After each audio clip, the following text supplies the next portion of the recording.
신명기 23장 1절. 신랑이 상한 자나 신을 베인 자는 여호와의 총회에 들어오지 못하리라. 사생자는 여호와의 총회에 들어오지 못하리니 10대까지라도 여호와의 총회에 들어오지 못하리라. 암몬 사람과 모압 사람은 여호와의 총회에 들어오지 못하리니 그들에게 속한 자는 10대뿐 아니라 영원히 여호와의 총회에 들어오지 못하리라. 그들은 너희가 애굽에서 나올 때 떡과 물로 너희를 길에서 영접하지 아니하고 메소포타미아의 부돌 사람 부올의 아들 발람에게 뇌물을 주어 너희를 저주케 하려 하였으나 네 하나님 여호와께서 너를 사랑하심으로 발람의 말을 듣지 아니하시고 그 저주를 변하여 복이 되게 하셨나니 너희 평생에 그들의 평안과 형통을 영영히 구하지 말지니라. 너는 에돔 사람을 미워하지 말라. 그는 너희 형제니라. 애굽 사람을 미워하지 말라. 네가 그의 땅에서 객이 되었음이니라. 그들의 3대 후 자손은 여호와의 총회에 들어올 수 있느니라. 오늘 이 내용도 이스라엘 백성이 하나님의 백성으로 어떻게 거룩해야 하는가 하는 것을 가르치는 대목입니다. 이것이 우리 지난번에 22장 그 뒷부분을 하면서도 살펴본 바와 같이 성적인 관계로 묘사되는 것은 그것이 두 인격 간에 두 존재 간에 가장 깊고 온전한 합의를 의미하기 때문에 그렇습니다. 그래서 여기 나오는 1절에 있는 신랑이 상한 자나 신을 베인 자는 아마도 당시에 가나안 종교들, 그러니까 우상을 섬기는 그런 일에 이런 일부러 고자가 되는 그런 행위들이 있었던 것으로 보아집니다. 이유는 우리가 정확히 이걸 모르는데 그 다음 것으로 봐서 추측을 하면 이렇습니다. 2절에 있는 사생자는 여호와의 총회에 들어오지 못하리라 한 이 사생자는 뭐냐면 당시 가나안 종교들 무슨 많은 우상을 섬기는 이방 종교들 중에는 여사제들이 있는 겁니다. 여자 제사장들이 있는데 이 사람들이 그러니까 일종의 종교적 창기 역할을 해서 많은 사생자를 낳는 것입니다. 누가 아비인지 모르는 자식들을 가졌습니다. 여기서 말하는 사생자는 물론 일반적으로도 부모가 확실치 않게 태어난 것이 이스라엘 총회에서 이스라엘 백성들 그 사회에서 대접을 받지 못하는 것이 당연하면서도 여기서는 한층 더 지금 이 이방 종교의 그런 막대목은 문란한 성생활을 지적하고 있는 셈입니다. 그런 의미로 볼 때 이 1절에 있는 내용이 어쩌면 사제 노릇을 하는데 남자들이 옛날 우리 궁중에 임금을 모시는 환관들 같이 이렇게 거세를 한 사람들이 있었던 것이 아닌가 추측을 하는 것입니다. 이런 성적인 문란에 대해서 성경이 자꾸 강조하는 것은 그것이 갖는 의미가 우리 신명기에서 계속 확인하듯이 한 인격과 인격, 또 한 존재와 존재 사이에 가장 깊고 온전한 결합을 의미하기 때문에 하나님의 백성은 하나님 앞에 나와 몇 가지 일을 하는 것으로 그 신앙을 대신할 수 없다는 것을 암시하고 있다 이겁니다. 결론 부분에 우리가 더 확실히 얘기하기로 하고, 그래서 이런 식의 말하자면 신랑을 상한 자는 못 들어온다, 사생자는 못 들어온다 하는 맥락에서 뭐가 있냐면 3절에 있는 바와 같이 암몬 사람과 모압 사람은 못 들어온다 이거예요. 뒤에 보면 에돔과 애굽은 되는데, 그럼 여기서 왜 암몬과 모압은 여호와의 총회에 못 들어오느냐? 애굽에서 저들이 나왔을 때 저들이 너희들의 앞길을 막고 반대하고 적대 행위를 했고 또는 환영하지 않았다라고 얘기를 하고 있지만, 지금 이 전체 신명기 23장의 분위기를 보면 암몬과 모압 자손은 롯이 소돔 고모라가 멸망하고 그 가족만 피난했을 때 부인이 뒤돌아보고 죽고 롯과 그 두 딸만 살아남았었죠. 그래서 그 두 딸이 아버지에게 술 먹이고 관계를 맺어서 낳은 자식들입니다. 암몬과 모압의 조상이 되는 것입니다. 그래서 이쪽도 말하자면 성적인 관계에서의 비정상적인 관계의 결과들을 대표하는 것입니다. 암몬과 모압도. 그런 차원에서는 에돔은, 애굽은, 그럼 이스라엘 쪽에서 보자면 이스라엘 총회에 들어올 수 없는 적국임에도 불구하고 지금 이런 성적인 관계로 묘사되는 하나님과의 전적인 합치를 거룩에 있어서 중요한 특징과 내용으로 보는 차원에서는 오히려 에돔과 애굽은 용서를 해도 암몬과 모압은 용서할 수 없다가 되는 것이다 이겁니다. 그래서 우리는 지금 여기서 얘기하는 식으로 따지자면 거룩이 뭐냐? 신앙의 가장 중요한 핵심이 뭐냐? 그럴 때 하나님과 합치는 겁니다. 그 하나님과 합친다는 건 뭐냐? 부부가 합치는 것과 같은데 부부가 합친다는 건 뭘 의미하느냐 하면 부부는 돈 벌어다 주고 책임이 끝나지 않지 않느냐 이런 얘기입니다. 그렇잖아요? 결혼을 하고 왜 부부싸움을 하는 거예요? 부부싸움을 하는 가장 큰 이유가 뭐예요? 내 마음에 안 들기 때문이죠, 서로가. 근데 내 마음에 왜 안 드는 거예요? 기대를 어긋나게 했기 때문이죠. 결혼을 할 때 남자나 여자나 결혼하는 상대방이 짐을 덜어줄 거라고 생각을 하고 짐을 덜어주는 정도가 아니라 이 사람하고만 결혼하면 모든 것이 해결될 거라고 생각하고 한단 말이죠. 그래요, 안 그래요?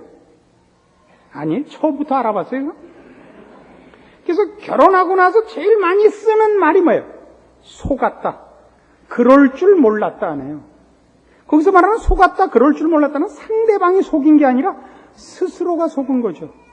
이 사람하고 결혼하면 이해심도 많고 모든 내 문제를 해결해 줄 줄 알았더니 살아보니까 아니죠. 그래서 부부싸움은 왜 하냐면 이제 좋다 그래 짐을 지자 그러면 50대 50으로 나눌 줄 알았더니 다 지르는 거 아니에요. 응? 당신이 다 지고 나한테 이런 문제 갖고 오지 말라는 거예요. 그래서 그거를 50대 50이 아니라 90대 10, 80대 20, 70대 30 이런 싸움을 하는 거예요. 그러니까 어떤 문제는 60대 40, 어떤 문제는 30대 70, 어떤 문제는 100대 빵. 이 경계선을 작성하는데 여러분은 몇 년 걸렸는지 몰라도 우리는 정확히 16년 걸렸어요. 그동안 많이 부서졌어요. 요새는 부서지는 건 안 던져요. IMF 이후에 변한 게 그거예요. 그래서 결국 나중에 어느 자리에 오느냐 하면 부부가 뭘 배우느냐 하면 내가 혼자가 아니구나. 내가 좋으면 그만이 아니고 내가 싫으면 그만이 아니고 내가 정하면 그만이 아니라 아내가 합의해 주지 않으면 혼자서 결정해서는 안 된다를 배우는 거죠.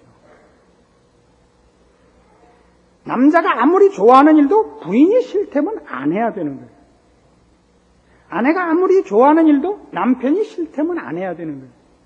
그러니까 최소한 옷을 사 입는다 해도 옷을 자기 좋은 대로만은 못 사 입는 거예요. 남편이 합의를 해야 돼요. 여보, 그 나이에 미니스커트가 웬 말이오? 이걸 해야 된다. 여보, 미니스커트는 싸잖아. 여자들의 모든 공통된 그 핑계예요. 나이가 들면 말이죠. 나이 든 값을 하라 그랬죠. 여자들이 너무 이쁘게 하고서 남편하고 같이 가기 싫어한다. 그러면 안 되죠. 그 얘기예요. 신앙의 문제에 있어서 우리가 하나님의 사람이 되고 거룩한 사람이 된다는 건 윤리적, 도덕적으로 죄 안 지면 다 되는 것이 아니라 그 거룩은 하나님과 일치되는 거예요. 하나님의 뜻에 일치하고 하나님 기뻐하는데 동의를 하고 하나님 인정하는 길로만 가기로 하는 거예요. 처음엔 신앙이 낮으면 몇 가지만 하나님 일을 하고 나머지는 내 마음대로 한단 말이에요. 그게 성경에는 여러 가지로 지적되어 있죠. 뭐 대표적인 예로 예레미야 7장 같은 데 가보세요. 우리 뭐 여러 번 인용한 데고 확인한 데입니다만은 이스라엘 백성의 실패가 어디 있었는가 이렇게 나오죠. 예레미야 7장 1절 여호와께로서 예레미야에게 말씀이 임하니라 가라사대 너는 여호와의 집문에 서서 이 말을 선포하여 이르기를 여호와께 경배하러 이 문으로 들어가는 유다이나 다 여호와의 말씀을 들으라. 만군의 여호와 이스라엘의 하나님이 이같이 말씀하시되 너희 길과 행위를 바르게 하라. 그리하면 내가 너희로 이곳에 거하게 하리라. 너희는 이것이 여호와의 전이라 여호와의 전이라 여호와의 전이라 하는 거짓말을 믿지 말라. 너희가 만일 길과 행위를 참으로 바르게 하여 이웃들 사이에 공의를 행하며 이방인과 고아와 과부를 압제하지 말며 무죄한 자의 피를 이곳에서 흘리지 아니하며 다른 신들을 쫓아 스스로 해하지 아니하면 내가 너희를 이곳에 거하게 하리니 곧 너희 조상에게 영원 무궁히 준 이 땅이니라. 무슨 거짓말? 이것이 여호와의 전이라 여호와의 전이라 여호와의 전이라 하는 거짓말을 믿지 말라. 이게 뭐예요? 이스라엘 백성이 보기에는 이 성전을 진 것, 그 성전을 질 때 이스라엘 백성들이 힘을 다해서 졌다고요. 진심과 열심과 하나님을 사랑하는 마음으로 정말 귀고리를 빼고 금반지를 빼서 집에 있는 폐물들을 다 바쳐서 그 전을 지은 거예요. 그러나 그것만으로 끝나지 않는다 말이죠. 이거 했으니까 우리는 하나님을 사랑했고 하나님 마음에 드는 짓 모든 것을 했습니다가 아니라 어디까지 가려는 거예요? 어떻게 하라고요? 길과 행위를 바르게 하고 이웃 사이에 공의를 행하라. 이건 말이죠. 윤리도덕적인 삶을 얘기하는 것이 아니에요. 하나님의 마음에 합한 자로 존재하고 그런 원칙과 그런 품성과 그런 삶을 살 것을 요구하는 것입니다. 하나님과 같이 살려는 거죠. 우리가 있는 곳에 하나님이 있어야죠. 나라의 임하옵시며 우리 늘 주기도문에서 하는 겁니다. 하나님의 나라가 임하기를 바라는 것은 내가 있는 그곳에 하나님의 통치가 시행되란 말이죠. 그러니까 내가 거룩하게 살아야죠. 하나님의 뜻에 따라 살아 하나님의 은혜와 긍휼과 거룩과 영광과 기적과 진리와 참됨이 나타나야 될 거 아니에요. 이게 나라 임하옵시며란 말이에요. 부부란 얼마나 무서운 것이냐면 잘 새겨 들으세요. 누가 하나 못나게 굴면 그 사람 하나만 욕하잖아요. 저 사람 남편이 누군데 저렇게 마누라를 내비둬 그러는 거예요. 교회는 남자들이 실수하는 것보다 여자들 실수하는 게 많으니까 잘 새겨 들으세요. 남자들은 왜 실수 안 하죠? 안 나오니까.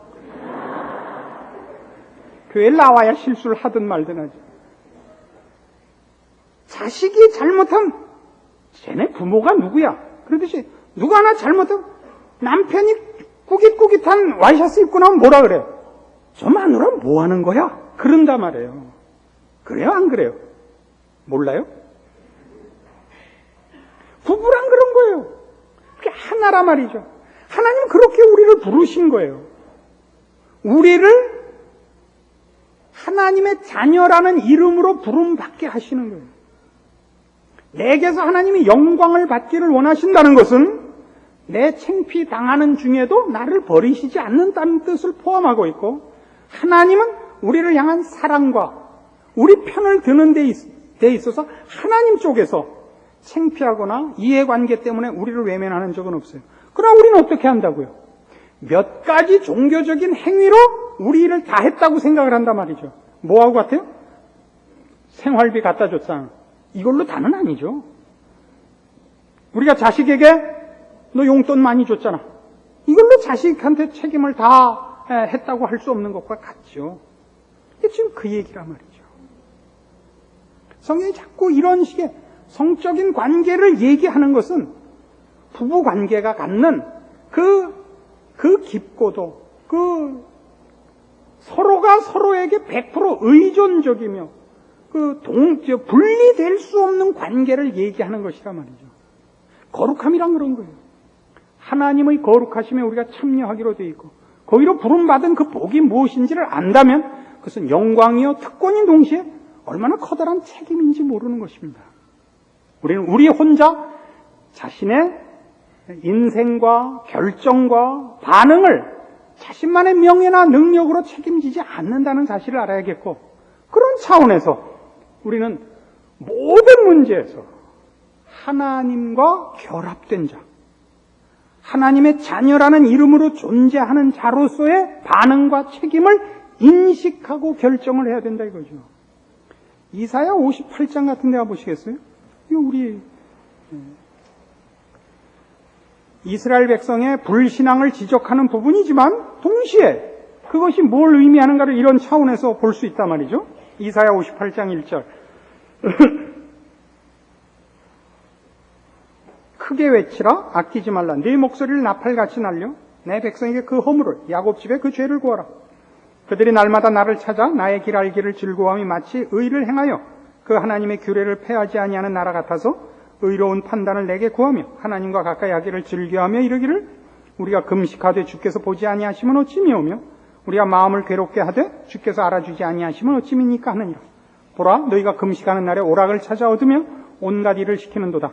보라, 너희가 금식하면서 다투며 싸우며 악한 주먹으로 치는도다.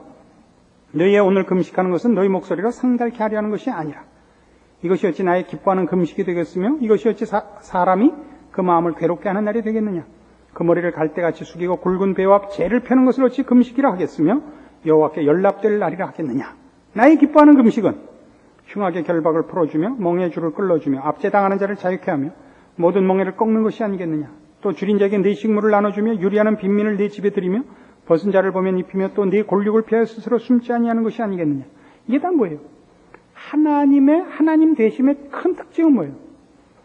이해관계를 따지지 않으며 이기심으로 상대방을 해롭게 하지 않으며 은혜와 자비를 베푸시는 하나님. 이것이 하나님께 가까이 가고 하나님의 이름으로 말미암는 자들이 본받고 배우고 변하고 발휘해야 되는 내용이란 말이에요. 그럼 자, 우리 부부 관계에서도 보세요. 부인이 남편 보고 당신 이러고도 남편이라고 얘기할 수 있어? 정말 날 사랑하는가? 이랬더니 당신 내가 진주 목걸이 사주고 다이아몬드 반지 사주고 이빨 몽땅 금으로 바꿔줬잖아. 그러면 다예요? 보통 남편이 아내들에게 분에 넘치는 물건을 사올 땐 캥기는 게 있을 땐 바람 피우고 와서 뭐 사주고 그건 안 되잖아요. 도박하고 와서 돈으로 때우고 이건 안 되잖아요. 이건 사랑을 한다면 허락을 받아야죠. 그렇죠? 사랑을 한다면 상대방이 싫어한다는 게 가장 무섭죠. 아무리 가까운 친구, 아무리 하고 싶은 일이라도 남편이나 아내가 싫어하는 것은 못하는 거예요. 이게 자기가 사랑하는 사람을 근심시키고 그 싫어하는 마음, 슬프게 하는 것이 제일 가슴에 와 닿아야 된단 말이에요. 근데 뭐 이상한 얼굴을 하고 쳐다보세요. 당연한 얘기 아니에요. 신앙 이전의 얘기 아니에요. 우리가 누구나 배우는 거 아니에요. 저 누구예요? 그 이현세 씨 즐겨 그리는 만화 주인공 까치가 늘 나오는 그 짝사랑하는 엄지를 향해서 하는 얘기였어요. 나는 네가 원하는 것이라면 무엇이든 할 수 있어. 그거죠. 신앙이 뭔데요? 우리가 에베소서 5장에서 보는 바와 같은 모든 아내에게 남편에게 복종하라 할 때 그게 뭐예요? 교회가 그리스도에게 하듯 복종하라. 왜요? 왜 복종해야 돼요? 그리스도께서 교회를 위하여 그 몸을 주셨거든요. 십자가를 지셨고 그 목숨을 바쳐 사랑하고 고쳤거든요. 고쳐냈단 말이에요. 우리를 피로 씻어냈단 말이에요. 흰 옷을 입히고 우리에게 영광된 지위를 줬단 말이에요. 우리가 그 앞에 순종하는 거죠. 그 요구가 무슨 윤리로나 양심으로나 우리에게 어긋난 것을 요구하는 것이 아니라 우리의 복을 위하여 요구하는 것들임을 알기에 더더욱 그렇습니다. 이것이 말하자면 거룩 문제를 놓고 성경이 성적인 표현을 쓰는 이유입니다. 그래서 여러분이 이 문제를 우리 누구예요? 그 문선명 씨 하는 통일교식으로 무슨 죄가 성적인 타락에서 이런 얘기가 아닙니다. 성경에서 성적인 표현이 나오는 건 바로 이 문제를 묘사하기 위해서죠. 그래서 성경은 자꾸 이렇게 얘기해요. 하나님을 떠나서 다른 우상을 섬기는 것을 성적인 표현을 써서 음란히 바알을 섬겼다. 너희가 간음을 했다. 이렇게 얘기를 하고 하나님께서 그의 백성들을 향하여 경고를 하시고 복된 길로 이렇게 경계하고 말할 때는 나는 질투하는 하나님이라 그래요. 그 질투한다는 것은 속이 좁고 화를 잘 내고 그런 얘기가 아니에요. 질투라는 것은 사랑이라는 열정에서만 나오는 부수적인 반응이란 말이에요. 너희를 내가 깊이 사랑했으므로, 정성을 다하여 사랑했으므로 질투하노라 이거예요. 그러니까 우리는 하나님 앞에 어떻게 해요? 몇 가지 문제. 난 금식했습니다. 헌금했습니다. 성전 지었습니다. 그러니까 저 부인한테 생활비 갖다 줬잖아. 이러고서 그냥 개차반이 된 식이 됐단 말이죠. 이건 아닙니다. 그래서 여러분의 신앙을 윤리나 도덕에서 찾을 것이 아니고 이런 하나님과 내가 늘 합의하고 사는가, 그의 눈치를 보는가, 그가 무엇을 기뻐하는가 생각을 하는가. 에베소서 5장 얘기죠. 주께 기쁘시게 할 것이 무엇인가 시험하여 보라. 너희는 이 세대를 본받지 말고 주의 선하시고 온전하신 뜻이 무엇인지 분별하도록 하라. 로마서 12장 얘기죠. 이게 다 뭐예요? 윤리도덕이 아닌 거예요. 같이 이전에 온천한 만물을 지으시고 우리를 지으시고 생명과 진리와 복과 영광과 거룩한 일에 유일하신 주제자이신 하나님께 부름받고 그와 믿음과 사랑의 대상으로 부름받은 사랑을 입은 인격체가 우리를 부른, 그리고 우리를 사랑하는 그 인격 앞에 반응해야 되는 마땅한 자세란 말이죠. 그것은 책임이고 복이고 자랑이라는 것을 아셔야 됩니다. 그래서 여러분의 신앙을 이런 차원에서 하나님이 기뻐하시는 것이 내 소원이 되고 하나님이 싫어하는 것은 나는 쳐다보지 않겠습니다. 이런 차원에서 여러분의 신앙을 점검하시고 하나님과 동행하시는 그런 참된 신자의 복들을 누리시기를 권합니다. 기도하십시다. 하나님 아버지 은혜를 감사합니다. 우리를 사랑으로 부르셨고 자녀라 일컬음받게 하셨으며 우리를 통하여 영광 받으시기를 기뻐하십니다. 그것이 무슨 뜻인가? 주의 말씀을 따라 깨닫게 하셨은즉 주께서 기뻐하시는 것으로 소원을 삼으며 주께서 미워하시는 것으로 두려움을 삼고 외면할 줄 아는 참다운 사랑의 교제와 우리를 향하신 그 사랑을 받아내는 복된 책임과 영광스러운 승리가 있는 하나님의 자녀라 일컬음 받는 존재와 인생으로 부끄럽지 않은 저희들이 되게 하여 주시옵소서. 예수님의 이름으로 기도합니다. 아멘.